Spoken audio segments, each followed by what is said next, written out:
Welcome to episode 3 of Storytime with Miss O'Donnell. It snowed out this morning, and when I took my Boodle, Fizzy wig, out, she was hopping like a bunny in the snow. It was very cute. Today I'm going to be reading 2 stories. Both books are about dogs. The pictures are kind of important, so we're trying something new. My videographer, Jim, is in charge, and we're going to try something new so you can see the pictures a little bit better. I'm not sure if the cats will join us. Grizabella and Coco are in my view, but probably not in yours, because after all, these are books about dogs. The first one I'm going to read is Boodil My Dog by Pija Lindenbaum. This is Boodil, my dog.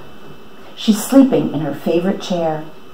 My dad used to think it was his chair, but he knows better now. Boodil is a bull terrier. She's the best dog in the whole world. Her brilliant mind is always at work. Her guard is never down. Bull terriers are very fierce, strong, and brave. I bet a burglar would take one look at her and run for his life. It's my job to walk Boodil after school. It takes us a long time to get down the steps. My dad says that's because Boodil is a little nutty.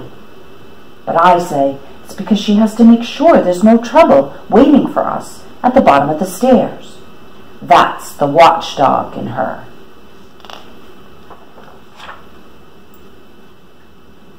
Boodil always wants to go in a different direction than I do.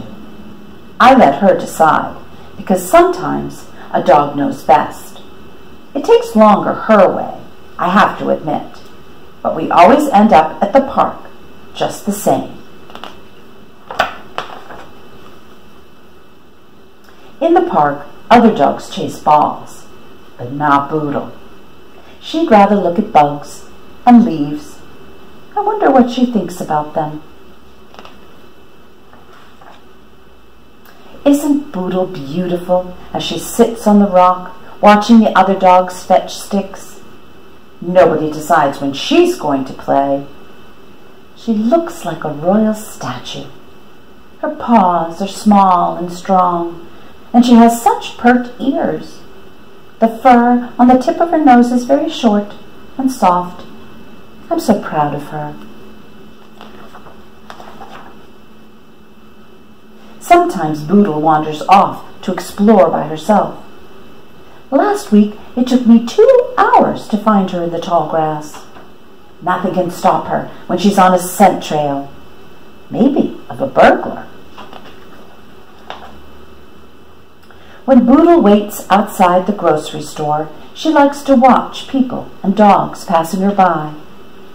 Other dogs seem to want to play with her, but she isn't interested. They're not her style. Little dogs bore her, but big dogs she loves. Sometimes I can't figure Boodil out.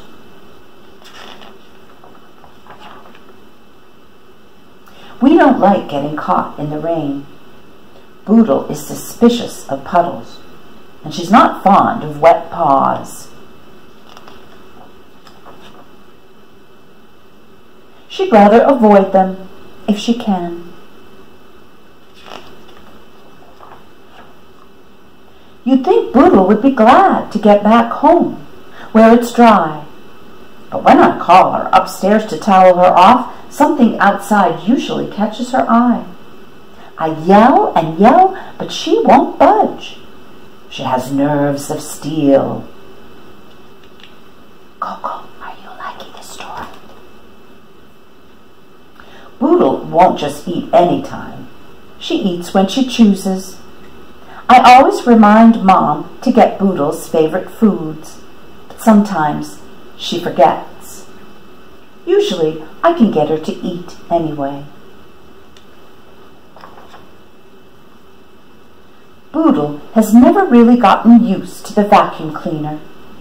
It probably looks like a dangerous enemy to her. I bet only Boodil's amazing Superdog self-control keeps her from ripping the vacuum to pieces. Do you see where Boodil is?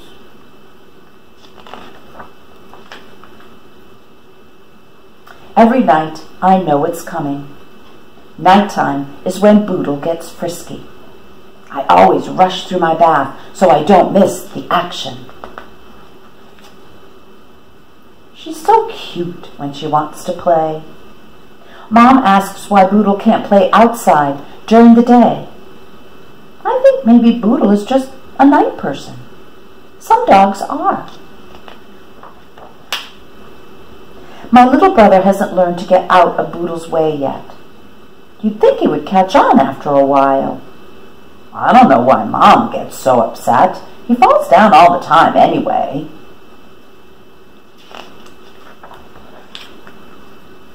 Like an amazing white cannonball, Boodil leaps across the room. What a dog! I'm always impressed when she clears the coffee table.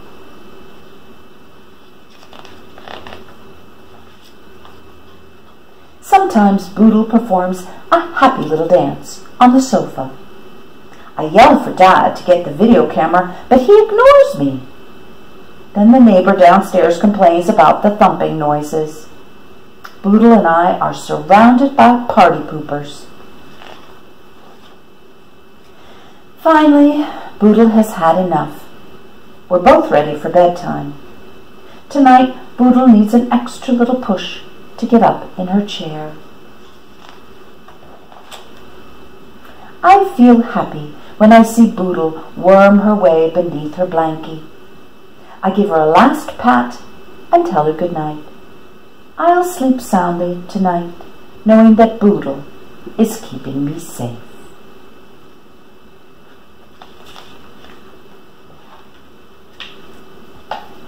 The end. Would you like another? Also about dogs. Sorry, Coco. This is The Ugliest Dog in the World by Bruce Whatley.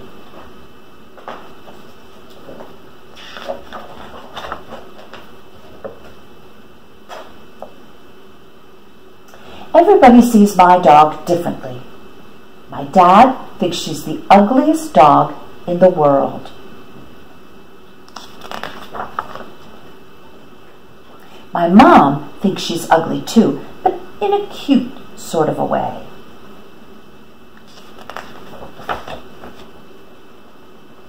The lady next door actually thinks she's pretty, but you haven't seen the lady next door.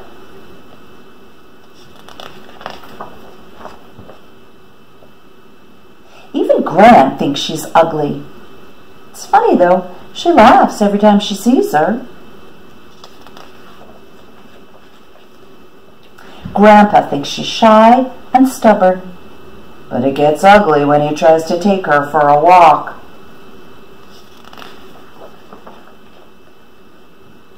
Little Sammy, who wants to be a fireman when he grows up, thinks she's a bit of a drip.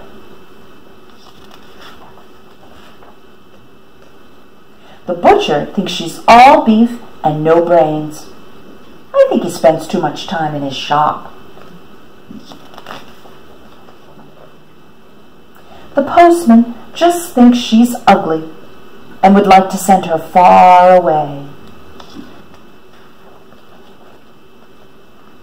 Aunt Nellie thinks she's ugly too, in a crazy kind of way.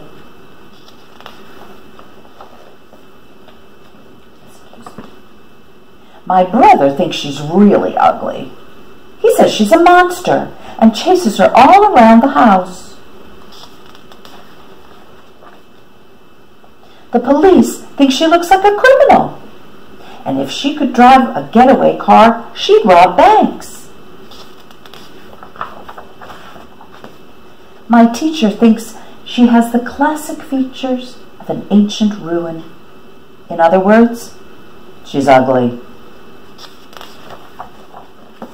My best friend thinks she's ugly. She screams whenever she sees her. But I love my dog. I think she's beautiful.